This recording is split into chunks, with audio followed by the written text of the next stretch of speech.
Hello दोस्तों, स्वागत करते हैं आपका एक नई वीडियो में। आज के इस वीडियो में हम जानेंगे कि प्रिज्म क्या होता है और किसी प्रिज्म के ऊपर जब कोई प्रकाश की किरण आपतित होती है, मतलब कि पड़ती है, तो वो प्रकाश की किरण कैसे डाइवर्ट हो जाती है, कैसे वो अपवर्तित हो जाती है, कैसे वो अपने रास्ते से भटक जाती है, विचलित हो जाती है। ये सारी चीजें हम इसी वीडियो में ध्यान से पढ़ेंगे मेरे भाई, है ना। और हम जानेंगे कि इसका डेरिवेशन कैसे होता है, कैसे हम फॉर्मूला डिराइव करते हैं किसी प्रिज्म के पदार्थ के अपवर्तनांक का, और विचलन कोण क्या होता है उसका भी फॉर्मूला हम डिराइव करेंगे मेरे भाई, है ना। पहले हेडिंग डालते हैं हम कि प्रिज्म क्या होता है। सबसे पहले हेडिंग हम डालने चलते हैं कि आखिर प्रिज्म क्या होता है ना।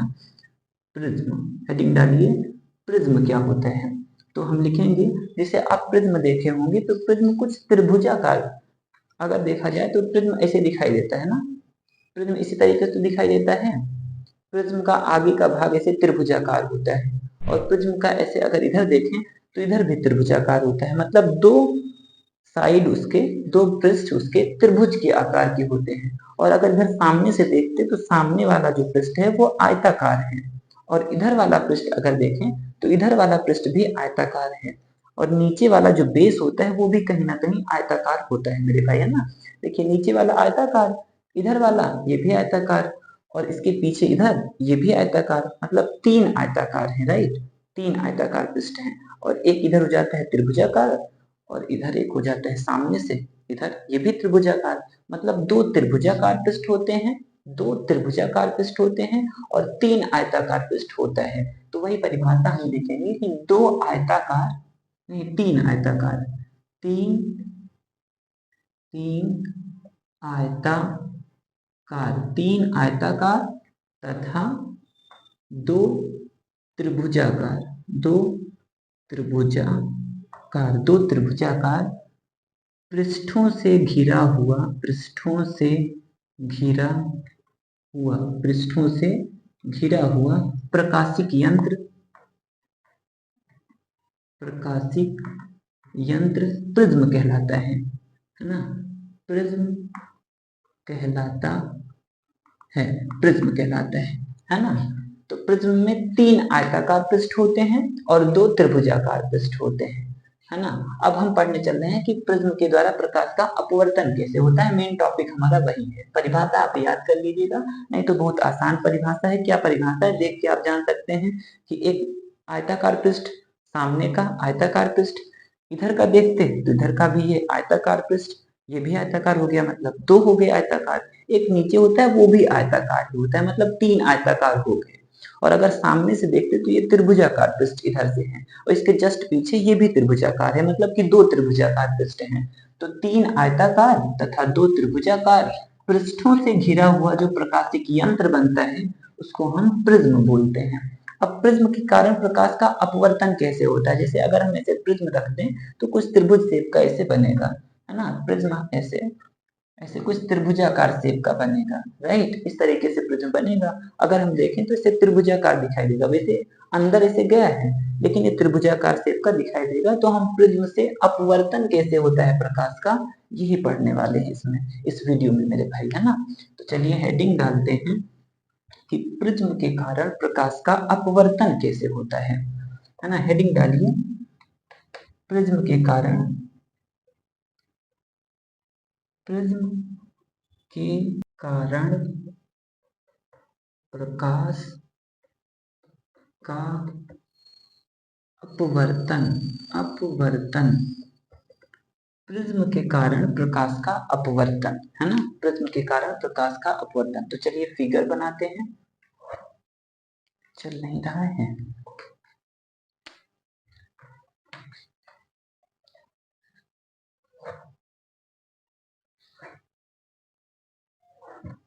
मान लिया जाइए ये हमारा प्रिज्म बन गया। अब इस पर कोई प्रकाश की किरण पड़ी, इस पे मान लिया जाए ये आपतन बिंदु है ना। अब प्रकाश की किरण को जाना चाहिए था इस रास्ते पर ना, प्रकाश की किरण को ऐसे चले जाना चाहिए था। ये हुई हमारी आपतित प्रकाश की किरण। आपतित प्रकाश की किरण इस पॉइंट पे पड़ी है तो इसको कहेंगे आपतन बिंदु। अब आपतन बिंदु पर खींचा जाए अगर कोई लंब तो उसको कहा जाएगा अभिलंब। आपतित प्रकाश की किरण और अभिलंब के बीच बनने वाला जो कोण होता है उसको कहेंगे आपतन कोण, यानी कि आई। अब ये बाहर वाला जो माध्यम है वो विरल माध्यम है, हम वायु लेके चल रहे हैं बाहर वाले माध्यम को, और ये जो अंदर का माध्यम है प्रिज्म के अंदर का, ये कांच है ना। तो ये वायु के सापेक्ष तब तो सघन माध्यम हो जाएगा, ये हो जाएगा सघन माध्यम। और इसके बाहर फिर से वायु है, मतलब फिर से हो गया विरल माध्यम, मतलब कि वायु हो गया। तो जब कोई प्रकाश की किरण विरल माध्यम से जा रही है और सघन माध्यम में प्रवेश करेगी, तो वो अपने रास्ते पर नहीं जाएगी, वो अभिलंब की ओर झुक जाती है। तो ये अभिलंब की ओर झुक के ऐसे चली जाएगी। तो अब यहाँ पे टकराई, मतलब दूसरी वाली सतह पे ये प्रकाश की किरण अपवर्तित होकर यहाँ पे टकराई, तो इस बिंदु को कहेंगे आपतन बिंदु। दूसरे वाले सरफेस के लिए, दूसरी वाली सतह के लिए अब यहाँ पर टकराई है, तो यहाँ पर भी हम एक अभिलंब खींचेंगे। तो मान लिया जाए हम एक अभिलंब इस तरीके से खींच दिए, तो प्रकाश की किरण को वैसे तो वास्तव में हमें ऐसे चला जाना चाहिए था, लेकिन वो क्योंकि सघन माध्यम से फिर से विरल माध्यम में जा रही है, तो जब कोई प्रकाश की किरण सघन माध्यम से विरल माध्यम में प्रवेश करती है, तो ये हो गया अभिलंब और ये हो गया अपवर्तित प्रकाश की किरण, जो इस पृष्ठ के लिए आपतित प्रकाश की किरण का काम कर रही है दूसरे वाले के लिए। जाना चाहिए था इसको सीधे, लेकिन ये अभिलंब से दूर हटती हुई नीचे की तरफ चली जाएगी। ये अभिलंब से दूर हटती हुई इतना एंगल बनाती हुई इधर की तरफ चली जाएगी। तो इसको हम बोलेंगे निर्गत प्रकाश की किरण, इसको कहेंगे निर्गत किरण, इसको कहेंगे निर्गत किरण। और ये वाली जो गई इसको कहेंगे आपतित, है ना, आपतित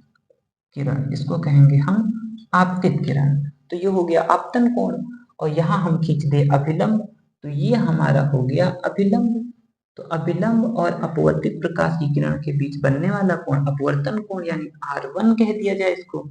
और इसको खींचा गया है इधर, और इधर का अभिलंब ये है, इसको इस कोण को हम मान लेते हैं कि ये R2 है। और यहाँ वाला कोण जो बना है इसको कहते हैं इमर्जेंट एंगल, निर्गत कोण कह सकते हैं, निर्गत कोण, क्योंकि ये निर्गत प्रकाश की किरण है और ये अभिलंब है। तो अभिलंब और निर्गत प्रकाश की किरण के बीच बनने वाला कोण निर्गत कोण, और यहाँ है आपतन कोण। ठीक है, इतना समझ में आया होगा। इसको कह देते हैं सिरे को ए, इस सिरे को कह देते हैं बी, और इस वाले सिरे को बोल देते हैं सी, है ना। इस पॉइंट को कह दिया जाए कुछ भी पॉइंट कह दिया जाए, मान लो ये पी पॉइंट है, और यहाँ वाले पॉइंट को कह दिया जाए क्यू पॉइंट कह दिया जाए, और ये वाले इस वाले पॉइंट को कह दिया जाए आर, है ना, इस वाले पॉइंट को कह दिया जाए आर।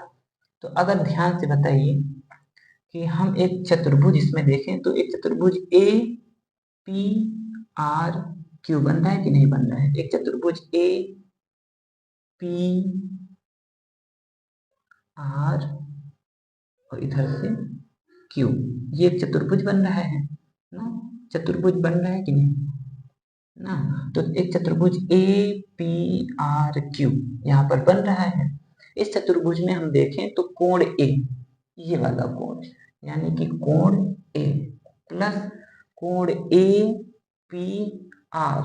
कोण ए पी आर यानी कि ये वाला कोण, कोण ए पी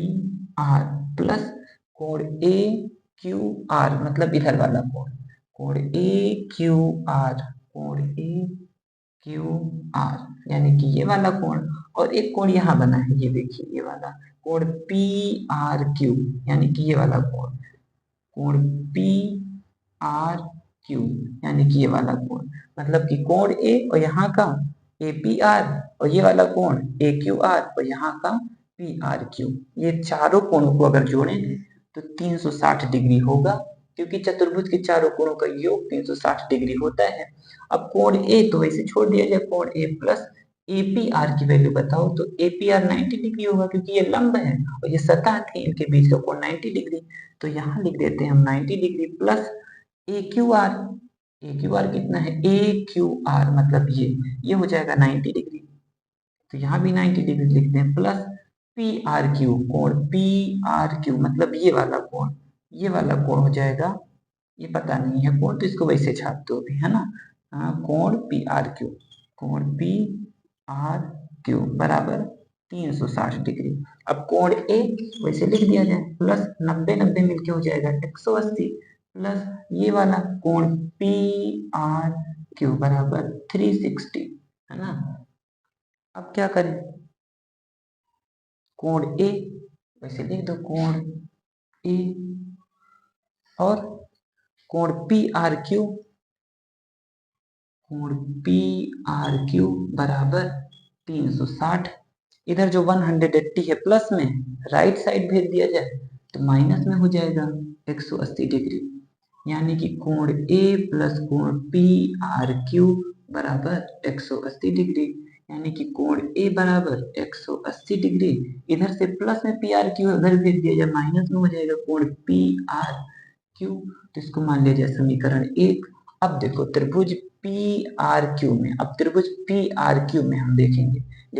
त्रिभुज पी आर क्यू में, त्रिभुज पी आर क्यू में अगर देखें तो त्रिभुज पी आर क्यू इसमें अगर देखें तो एक कोण है R1, एक कोण है R2, तो R1 प्लस R2 प्लस एक कोण और पी आर क्यू मतलब ये वाला, यानी कि कोण पी आर क्यू, ये तीनों कोणों को अगर जोड़ दें तो 180 डिग्री हो जाएगा, यानी कि R1 प्लस R2 बराबर 180 अंश पी आर क्यू उधर भेज दिया जाए तो बन जाएगा माइनस में पी आर क्यू, है ना। तो R1 प्लस R2 बराबर 180 माइनस कोण पी आर क्यू, इसको मान लीजिए समीकरण 2। अगर ध्यान से देखा जाए तो समीकरण 1 में 180 माइनस पी आर क्यू, यहाँ भी 180 minus P R Q right hand side में, यानी फर्स्ट एंड सेकंड से राइट हैंड साइड इक्वल है, तो लेफ्ट हैंड साइड हम अपने आप इक्वल कर सकते हैं, यानी कोण ए और R1 प्लस R2 बराबर होगा, यानी हम लिख सकते हैं समीकरण 1 और 2 से, समीकरण 1 और 2 से हम क्या कह सकते हैं, हम कह सकते हैं कि जब इनका right hand side 180 minus P R Q और इनका भी right hand side 180 minus P R Q, तो इसका मतलब दोनों राइट साइड बराबर हैं, तो इसका मतलब लेफ्ट साइड भी इक्वल होगा, यानी ए और R1 प्लस R2 बराबर हो जाएगा, तो कोण ए बराबर हम लिख सकते हैं R1 प्लस R2, ऐसे हमने लिख दिया है भाई, है ना। अब ध्यान से एक चीज और देखो, प्रकाश की किरण जब टकराई प्रिज्म से तो वो तो जा रही थी इस डायरेक्शन में, लेकिन फाइनली देखा जाए तो प्रकाश की किरण इस डायरेक्शन में निकल गई, यानी कि अगर इसको हम बढ़ाएं पीछे तो यहाँ मिलेगी, यानी कि विचलन इतने का हुआ है, जा रही थी इस डायरेक्शन में और मुड़ गई इस डायरेक्शन में, यानी कि वो विचलित कितना हुई, इतना विचलन आया, तो इसको कहेंगे डेल, डेल को बोला जाएगा विचलन कोण, और इस पॉइंट को कह दिया जाए, मान लो हम n बोल देते हैं इस पॉइंट को, तो यहाँ पर एक त्रिभुज आप ध्यान दीजिएगा पी एन क्यू बना है ना, एक त्रिभुज बना है पी एन और क्यू, पी एन क्यू बहुत ध्यान से समझना, पी एन क्यू एक त्रिभुज बना है इधर P N Q, right, P N Q, ठीक है, यहाँ बना दें, इस तरीके से बना है कुछ पी एन क्यू, यहाँ बना है डेल, है ना, यहाँ बाहर देखो यहाँ डेल बना है P N Q, P N Q, इसमें बाहर बना है डेल। अगर ये वाली कोण हम पूछे कि ये कोण कितना है, तो ये तो हो गया अभिलंब और ये हो गया आपतित किरण, इनके बीच अगर पूरा कोण पूछते तब तो आई होता, क्योंकि ये आई है तो ये पूरा आई होगा, लेकिन हम केवल इतना पूछ रहे हैं, है ना, हम केवल इतना पूछ रहे हैं तो पूरा आई है, अगर इस पूरे आई में से हम इतना R1 माइनस कर दें, पूरे आई में से हम इतना R1 माइनस कर दें तो क्या ये वाला पता चल जाएगा, हाँ, इस पूरे आई में से अगर हम इस R1 को माइनस कर दें, यानी पूरे आई में से अगर R1 को माइनस कर दें तो ये वाला कोण पता चल जाएगा, यानी ये वाला कोण हो जाएगा I माइनस R1, राइट। अब समझिए ध्यान से, ये वाला कोण क्या होगा, अगर हम इस कोण को कहें तो ये निर्गत किरण है, ये निर्गत किरण है, और यहाँ ये अभिलंब है, इनके बीच बनने वाला पूरा कोण, तो इधर अगर E था तो इधर भी E होगा, लेकिन हम पूरा नहीं कह रहे हैं कि E, हम केवल इतना बात कर रहे हैं, तो पूरे E में से अगर इतना हम R2 माइनस कर दें, इस पूरे E में से अगर केवल इतना R2 माइनस कर दें, E में से R2 घटा दें तो ये वाला कोण पता चल जाएगा, यानी इस पूरा E तो इधर भी पूरा E, इस पूरे E में से केवल हम R2 इतना छोटा सा माइनस कर रहे हैं तो हमें ये वाला कोण पता चल जाएगा, यानी E माइनस R2, ये वाला हो जाएगा E minus R2, E minus R2 लिखे हैं यहाँ E माइनस R2, तो ये हो गया I माइनस R1, इधर हो गया E माइनस R2, और ये डेल है तो ये बहिष कोण हो जाएगा ना भाई, ये बहिष कोण अपने अंतःअभिमुख कोणों के योग के बराबर होगा, तो त्रिभुज NPQ में हम लिखेंगे त्रिभुज एन पी क्यू में ये जो डेल है, डेल ये डेल इक्वल होगा, किसके इक्वल होगा, यहाँ जो कोण बना है I माइनस R1 है ना, I माइनस R1 प्लस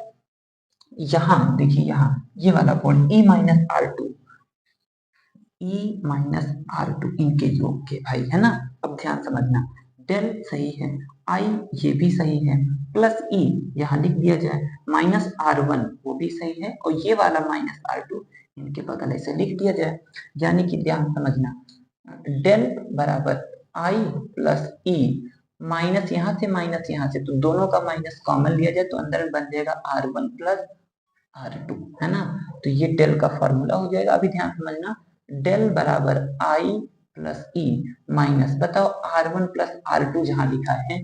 समीकरण या इसको अगर 3 माने, इसको समीकरण अगर 3 मान ले तो समीकरण 3 के अनुसार R1 plus R2 angle A के इक्वल है। यानी कि जहां R1 प्लस R2 लिखा है वहां हम लिख सकते हैं एंगल A। यानी हमारे विचलन कोण का फॉर्मूला,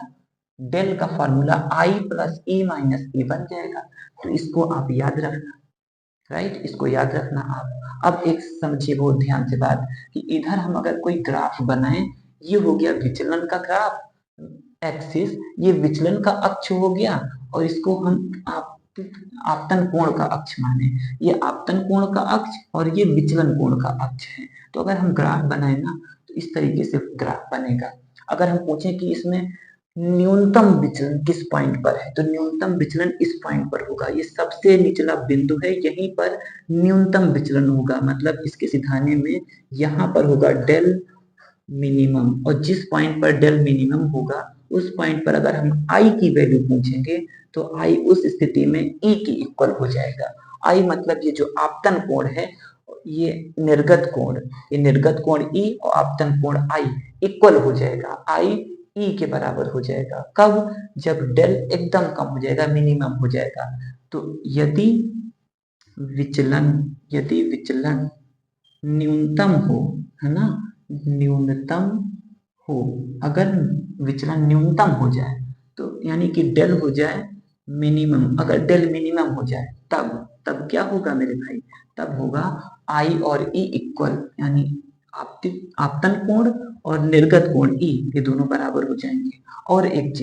चीज यहाँ जो R1 बना है ना, ये R1 और यहाँ का R2 वो भी इक्वल हो जाएगा। तो ध्यान से समझना, यहाँ R1 बराबर हो जाएगा R2 के, R1 और R2 भी बराबर हो जाएगा मेरे भाई, है ना। और इस स्थिति में अगर आप देखें तो IE के इक्वल हो गया है, यानी कि जहां डेल लिखा है वहां तो हम बहुत आसानी से लिख सकते हैं, बहुत ध्यान समझना भाई। यहाँ पर डेल लिखा है तो यहाँ डेल लिख सकते हैं बराबर, देखो I लिखा है तो हम I लिख रहे हैं, है ना, और प्लस में E लिखा है, ठीक है, हम प्लस में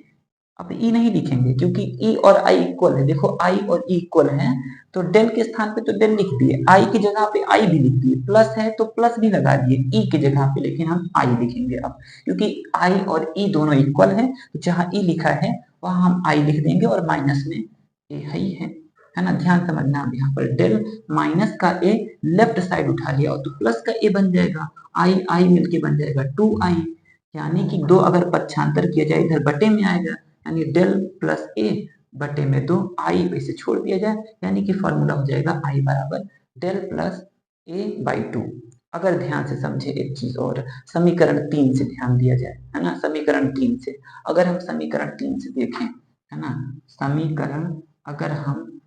3 से देखें तो समीकरण 3 से क्या मिलेगा, a बराबर R1 प्लस R2, तो हम लिख सकते हैं कि R1 प्लस R2 बराबर a के, जब angle a R1 plus R2 के बराबर है तो R1 प्लस R2 भी एंगल a के बराबर होगा। अब अगर R1 और R2 बराबर हैं तो ये R1 R2 झंझट हटाओ, दोनों को कह दिया जाए कि ये R के इक्वल है। जहां R1 लिखा है वहां भी R और जहां R2 लिखा है वहां भी R, और यहाँ लिख दिया जाए a, R R मिलके हो जाएगा 2R बराबर ए, यानी कि केवल आर अगर पूछते तो ए इधर गुणे में 2 इधर आएगा बटे में 2, यानी आर बराबर हो जाएगा ए बाई 2, यानी आर का मान ए बाई 2 हो जाएगा मेरे भाई, है ना। तो आर भी निकल गया। अब बहुत ध्यान समझो, इसको इरेज किया जाए एक बार,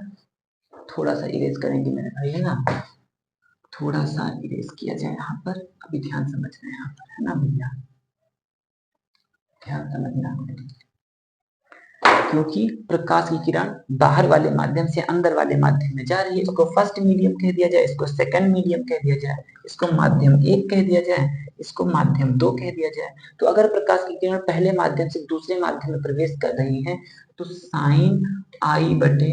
साइन आर बराबर क्या होता है, n/1 होता है, क्योंकि दूसरे में जा रही है तो 2 पहले 1 बाद में, है ना। तो साइन आई जहां लिखा है आई, वहां आई के स्थान पे डेल प्लस ए बटे 2, क्योंकि आई की वैल्यू निकाले हैं डेल प्लस ए बाई 2, तो साइन के स्थान यहाँ आई के स्थान पे डेल। और यहाँ पर देखिए जब यहाँ डेल बराबर आई प्लस ई माइनस ए था तो ई के स्थान पे देखिए यहाँ डेल फिर आई, लेकिन आई के बाद यहाँ जो ई लिखा है ई के स्थान पे आई लिख दिए। ये ई के स्थान पे आई क्यों लिख दिए, क्योंकि आई और ई बराबर होगा, लेकिन कब बराबर होगा, जब डेल मिनिमम होगा। यानी कि जब डेल मिनिमम हो जाएगा तो आई और ई ये बराबर हो जाते हैं, तो इसीलिए डेल लिखे हैं फिर बराबर फिर आई, और जहां पे ई लिखा है वहां भी आई लिख दिया गया, और माइनस ए यहाँ लिख दिए हैं माइनस ए। तो इस स्थिति में यहाँ डेल डेल नहीं, डेल यहाँ मिनिमम लिखा जाएगा, डेल मिनिमम, यहाँ भी होगा डेल मिनिमम और यहाँ आ जाएगा डेल मिनिमम इस स्थिति में, है ना भाई। तो यहाँ जैसे आई बराबर del minimum plus A by 2 है, तो यहाँ साइन के स्थान पे साइन और आई के स्थान पे आई की वैल्यू रखेंगे, और आई की value del minimum plus A by 2 है, तो यहाँ लिखेंगे del M I N minimum plus A बटे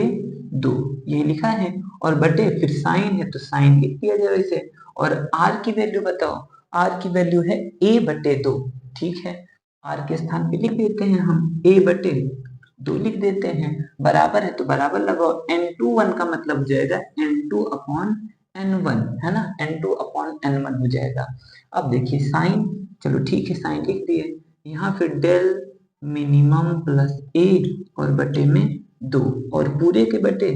साइन और ए बाई 2 वैसे उतार दिया गया, बराबर n2 क्या है, आप देखे होंगे कि जो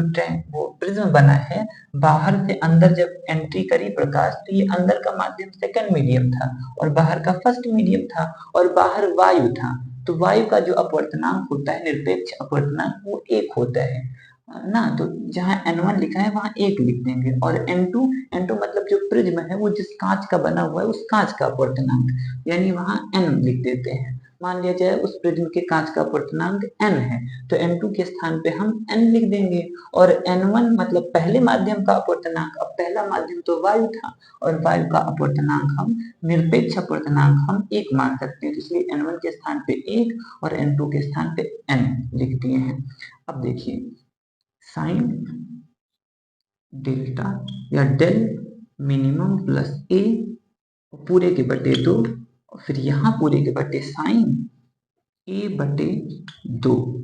इज इक्वल टू एन लिखा है, बटे जिसे बराबर एन, बटे में 1 ना भी लिखो तो चलेगा, और चाहे बराबर एन इधर लिखा जाए, चाहे बराबर एन इधर लिख दिया जाए, है ना, चाहे बराबर एन इधर लिख दिया जाए। तो ये हमारा कांच का जो प्रिज्म है, प्रिज्म के कांच का अपवर्तनांक यानी n बराबर ये फॉर्मूला हो जाएगा sine delta minimum plus A by 2 और बटे में साइन ए बाई 2 हो जाएगा। लेकिन अगर आप जानते होंगे कि अगर साइन थीटा हो तो वो लगभग थीटा के ही बराबर हो जाता है, अगर ये थीटा बहुत छोटा हो, है ना। If theta is VERY very SMALL, अगर थीटा बहुत छोटा हो, मतलब अगर ये वाला एंगल बहुत छोटा मान लें तो साइन और ये वाला एंगल, मतलब जैसे साइन थीटा थीटा के बराबर हो जाते हैं वैसे साइन नहीं लिखेंगे, बस केवल यही एंगल लिख दिया जाएगा। तो यदि कोण बहुत छोटा हो, अगर कोण बहुत छोटा हो तब अगर हम पूछे कि n बराबर बताओ, तब साइन नहीं लिखेंगे, केवल ये लिख दिया जाएगा del minimum plus A by 2 और पूरे के बटे में केवल ए बाई 2, अब साइन नहीं लिखेंगे, केवल ए बाई 2 लिख दिया जाएगा, है ना। ये वाला एक ब्रैकेट हो गया, ये नीचे हो गया, यानी n is equal to del minimum plus A बटे 2 और गुणे में ये ए बटे 2 ऐसे उल्टा गुणा हो जाएगा, सबसे नीचे गुणा सबसे ऊपर, मतलब 2 ऊपर चला जाएगा ए नीचे, तो 2 से 2 खत्म हुआ, और ए जो इधर डिवाइड में है n के तरफ जाएगा गुणे में हो जाएगा, यानी हम लिख सकते हैं n ए, क्योंकि ए जाएगा यहाँ मल्टीप्लाई में हो जाएगा एन ए,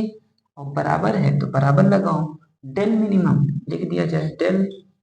मिनिमम, और प्लस में ए है तो प्लस में ए लिख दें हम, यानी एन, और ये ए है तो N A plus A, left side उठा ले आए तो माइनस ए बन जाएगा, इक्वल है तो इक्वल लगाओ, यानी डेल मिनिमम। अब यहाँ से ए और यहाँ से ए कॉमन ले लिया जाए ए, यानी एन माइनस वन बचेगा क्योंकि ए तो कॉमन ले लिया गया बाहर, बराबर डेल मिनिमम, यानी डेल मिनिमम का फॉर्मूला n माइनस वन और a होगा, और प्रिज्म के कांच का अपवर्तनांक n is equal to sine del minimum plus a by two, और पूरे के बटे साइन a बाई टू, जहाँ a क्या है, प्रिज्म का एंगल जो ऊपर बना था, है ना। ठीक है, समझ में आए होंगी चीजें।